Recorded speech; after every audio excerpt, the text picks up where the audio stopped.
Goblin discovered. The fairy's bright green eyes sparkled with laughter. She wore a pretty yellow top and a matching skirt with a little green leaf near the hem. Her long golden brown hair was tangled and windswept as she held an emerald green wand with a shining golden tip. Little bursts of coppery leaves swirled.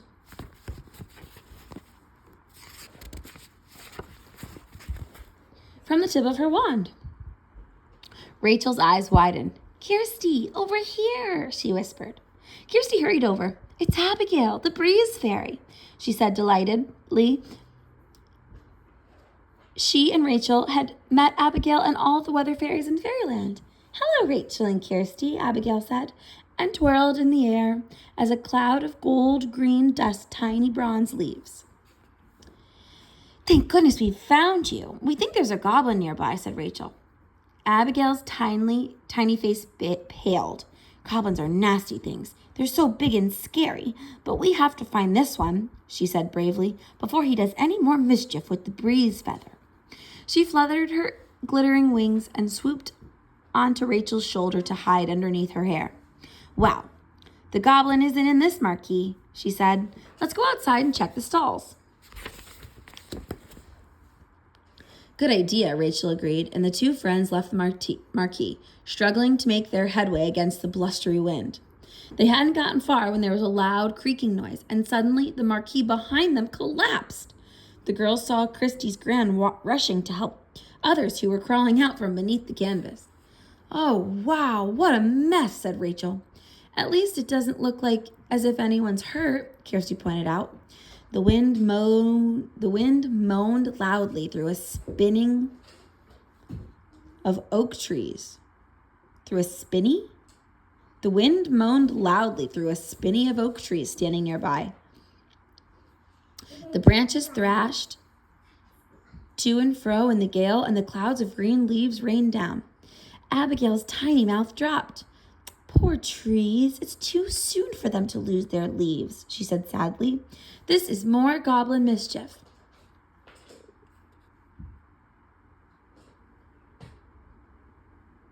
"If he keeps using the breeze feather like this, he'll make all the trees bare."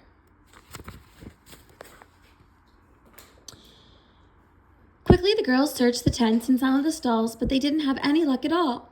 Then Christy noticed a dog barking. "It's Twiglet," she said, pointing at an adorable Jack Russell puppy inside the Tombola stall. "His owner is our neighbor, Mr. McDougal. We haven't searched the Tombola yet," said Rachel. "Let's go and check for goblins." The girls hurried over. "Hello, Kirsty," greeted her neighbor. "Hello, lass," said Mr. McDougal. "I reckon Twiglet doesn't like this windstorm." Kirsty nodded. She bent down to stroke Twiglet, and the puppy jumped up from beside his empty food bowl. He wagged his tail and wiggled his little body. Kirsty stroked his soft, flappy ears. "You're gorgeous," she smiled. "What's that?" Rachel asked, pointing to a torn piece of material in Twiglet's mouth. Kirsty coaxed the material away from Twiglet. It was a brownish leather, and it smelled moldy. Rachel and Kirsty peered at it closely. "I'm sure I've seen something like this before," Rachel said thoughtfully. I wonder where Twiglet have gotten it from." Suddenly, Twiglet began barking again. He was staring up at the sky and jumping up and down. "That's odd," said Mr. McDougal. "He keeps doing that." "Maybe he's hungry," suggested Rachel. Mr. McDougal shook his head. "Can't be, lass. His dish is empty. He must have bolted his food when I wasn't looking." Twiglet snapped and growled crossly, still looking upward. The girls and Abigail followed the puppy's gaze. "Look at that!" Rachel pointed to a hot air balloon floating in the sky above the fete. The balloon was striped red and orange, and a large basket hung from below it. The fierce wind sent leaves and bits of paper whirling around it, but the balloon itself seemed to hang almost stationary in midair. A bright spurt of flame shot from the burner to heat the air in the balloon and keep it aloft. "That's odd," said Christy. "It doesn't seem to be affected by the wind at all." "Yeah," Rachel agreed. "How can it be so still with the wind raging all around it?" Abigail gave an excited cry. "The goblin must be hiding in it," she exclaimed. "Only the magic breeze feather could protect a balloon from the wind like that." Kirsty's eyes widened. So we've found the goblin at last, she said. But he's way up in the sky. All up and away. How are we going to get up there? Rachel asked. Easy, Abigail told her. We use fairy magic. The girls immediately reached for their shining golden lockets full of magic fairy dust. They had been special gifts from Queen Titania, the fairy queen. A pinch of the dust would turn the girls into fairies, and another would turn them back into humans again. Rachel sprinkled herself with sparkling fairy dust, then laughed with delight as she shrank to fairy size. The grass was as tall as she was, and the buttercups now seemed as big as trees. Christy did the same and twisted around to look at her silvery wings. Hurrah! I'm a fairy again. We must hurry, Abigail said, zooming into the air. She was quickly followed by Kirsty and Rachel. The higher Abigail and the girls flew, the more wind tore at them and tried to blow them off course. Kirsty and Rachel soon felt their wings tiring. Fly in my path, Abigail urged the girls. You'll find it easier. Rachel and Kirsty did as she said and found it was a lot less of a struggle to follow the experienced flying fairy. Abigail seemed to forge an invisible path through the sky. Gradually, they drew nearer and nearer to the balloon's basket. We were right, look, gasped Crispy. An ugly face peered over the edge of the basket. It was a goblin with pointed ears, a big lumpy nose. He's a very big goblin, said Abigail nervously. I don't think he's seen us yet, Rachel whispered. Let's creep up behind him. The goblin was staring at Twiglet, who was still barking down below. Ha ha ha, silly little doggy, you can't catch me, he sneered.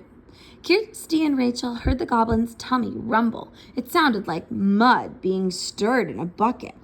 The goblin gave a huge, rude burp, and a blast of horrible, stinky breath gusted over Rachel, Kirsty, and Abigail. Ugh! Abigail held her nose. What a terrible smell, complained Rachel. Whatever has that goblin been eating? Can't catch me, doggy, taunted the goblin, jumping up and down and waving a shining bronze feather. A strong gust of wind swept Tiglet off his feet. The puppy tumbled over, got up again, shook his head crossly. Then he looked up and began barking even more loudly. The goblin jumped back, looking a little alarmed. Then he recovered. I'm safe up here, he said to himself and laughed. Rachel felt puzzled. The goblin's afraid of Twiglet, she thought. I wonder why. He's holding the breeze feather, snapped Abigail. Her leaf-green eyes flashed with anger. Yes, and he's using it to tease poor Twiglet, said Kirsty. What a cheek. We have to get that feather back. Rachel was thinking hard. I've got a plan, she told her friends. Kirsty, you land in the basket. Then Abigail can make you big, and the two of you can distract the goblin while I fly up and turn off the balloon's burner. The balloon will sink, and we'll have a better chance of getting the feather back once the goblin's grounded. That's a good idea, said Abigail. But Kirsty and I will be very close to the goblin. Can you be quick, Rachel? I will, Rachel promised. Here I go, Kirsty said. She checked that the goblin wasn't looking and then fluttered up over the lip of the basket. Abigail hovered next to her. With a wave of her wand, she turned Kirsty back to normal size. The goblin's eyes bulged as big as golf balls when he saw Kirsty. Who are you? He demanded. I'm Kirsty, a friend of the weather fairies, Kirsty declared firmly. And I'm Abigail, the breeze fairy, Abigail added in her soft musical voice. The goblin glared at Abigail. Boo! He shouted, and he lunged at her. Abigail fluttered away in alarm, and the goblin snorted with laughter. Behind the goblin's back, Kirsty saw Rachel turning off the burner. So far, so good, she thought. The goblin hasn't noticed Rachel. The goblin turned and scowled at Kirsty. Get off my balloon, he roared. That's not very polite, Kirsty said calmly. Don't care, snapped the goblin. He looked at Abigail slyly. I know what you want, and you shan't have it, he said, waving the breeze feather. A huge gust of wind rocked the basket.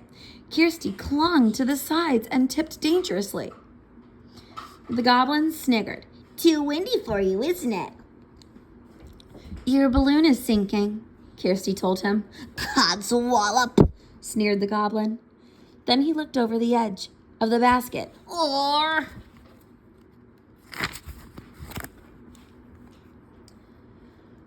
Below them, but getting near all the time, Twiglet barked and growled. The goblin's big nose twitched nervously.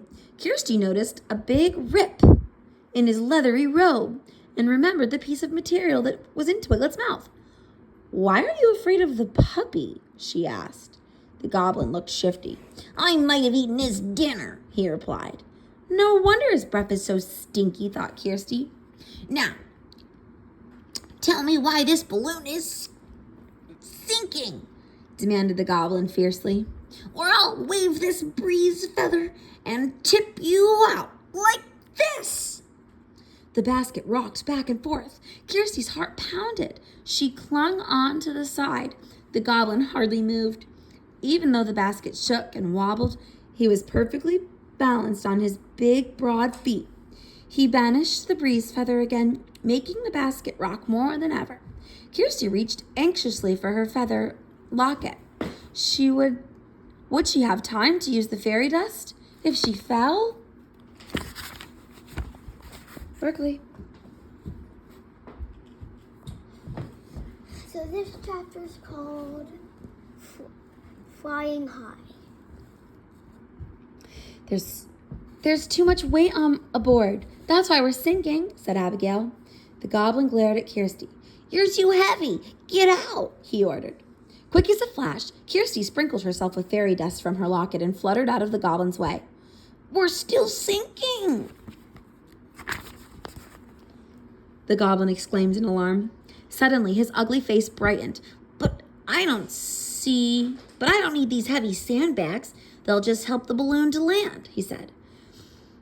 And he grabbed the sandbags that hung around the edge of the basket and heaved them over the side. To his dismay, the balloon continued to sink lower and lower. What shall I do? He wailed. Abigail put her hands on her hips. You'll have to throw out that feather, she told him. Shan't, snapped the goblin. It's mine, and I'm keeping it. Besides, it's far too light to make any difference. Kirsty and Rachel hovered behind Abigail. Would she be able to persuade the goblin to get rid of the feather? It's a lot heavier than you think, Abigail said craftily. The goblin scowled.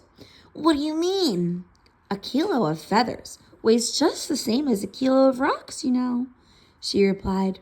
Kirsty and Rachel laughed softly. They knew that a kilo of anything weighs the same as a kilo of anything else. But goblins are foolish, and the girls guessed that Abigail was hoping to confuse this one. The goblin blinked and scratched his head. On the ground below, Twiglet barked and jumped at the balloon. He seemed a lot closer now. Don't let it get me, screamed the goblin. And in desperation, he flung the feather out of the basket. Abigail shot after it, a blur of golden wings, but the feather was caught by the wind and swept away. Come on, Rachel shouted, flying after Abigail. Kirsty followed. The fierce wind buffeted the girls. The wind's too strong. I can't fly, cried Rachel in a panic. The girls were tossed and tumbled around by the wind. They flapped their wings and tried to regain control, but it was no use. They were drifting further and further from the breeze feather, and they couldn't even see Abigail for all the leaves and rubbish swirling around them. We have to reach the breeze feather, shouted Kirsty anxiously. Otherwise, it could be lost forever.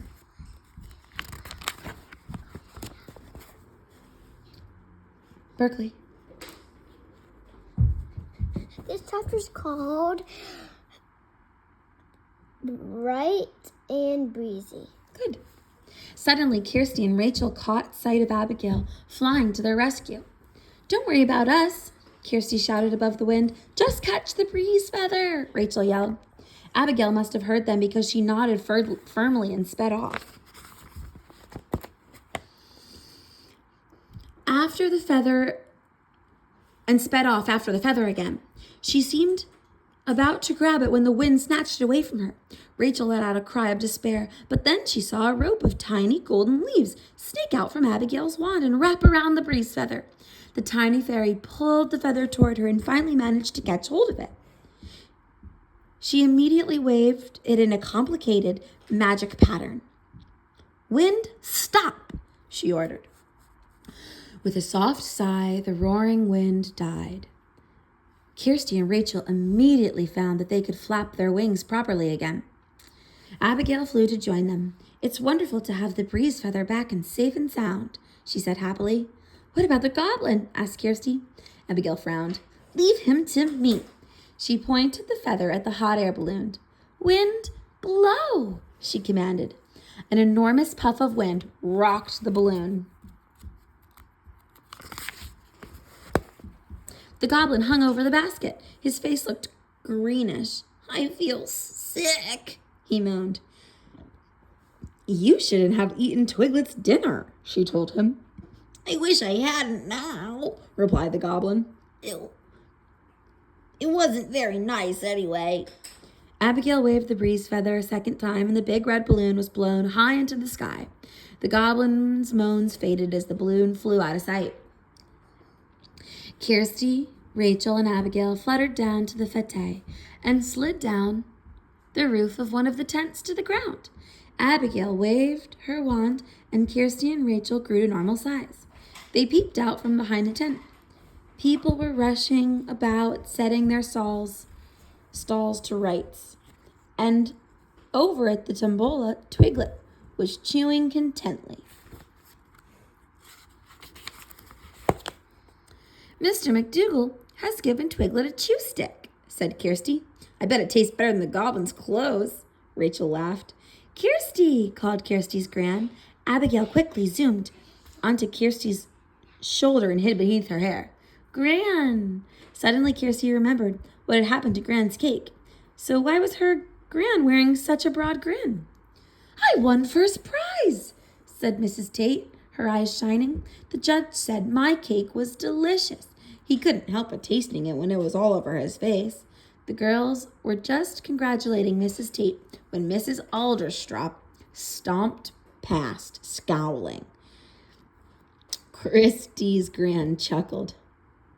"She's won first prize for the last 3 years. It's time someone else had a chance." Rachel and Kirsty laughed, and only they heard the silvery giggling that came from under Kirsty's hair. "Must go," Gran said. "My best friend Mabel is hoping to win a prize for her marrow in one of the vegetable competitions." Kirsty and Rachel waved goodbye. "We should go and give Doodle his magic feather back," said Kirsty. The girls and Abigail headed home. It was quiet and sunny now, and a warm summer breeze gently rustled through the leaves in Twisty Lane. "Everything's back to normal," said Rachel happily. Back at Kirsty's house, Abigail flew straight up to the barn roof and carefully put the breeze feather into Doodle's tail. The weather-vane cockerel shimmered in a magic haze of gold, and then he fizzed to life and shook himself. Fabulous copper sparkles flew into the air, making Rachel and Kirsty gasp in wonder. Doodle's fairy feathers were magnificent. Doodle shifted to settle the breeze feather properly into place, where it glimmered and glowed like a polished bronze. Then he looked straight at Rachel and Kirsty.